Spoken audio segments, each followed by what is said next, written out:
సంకల్పంతో మీరు భావన చేసుకున్నారనుకోండి, మీకు కావాల్సిన గోల్, ఆ ఫోకస్ మీదే ఉంటుంది. మీకు ఏవైనా ఆబ్స్టకల్స్ అంటే అవన్నీ కూడా తీసివేయబడతాయి. తర్వాత ఆచమనం చేస్తాం 3 సార్లు. అంటే మనస వాచ కర్మేణ త్రికరణ శుద్ధి అనేది పొందుతాం. అంటే there will be an alignment.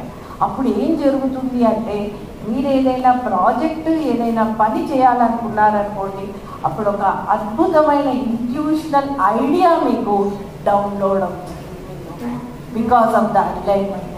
అంతేకాకుండా శిఖాబంధనం అంటాం. ఇక్కడ మీరు యాక్టివేషన్ టచ్ చేస్తే మీకు కావలసిన ఐడియాకి ఇంకో అద్భుతమైన ద బెస్ట్ ఐడియా ప్రపంచంలో ఉన్నదంతా కూడా తీసుకొని అది సస్టైన్ చేసుకుంటారు లోపల.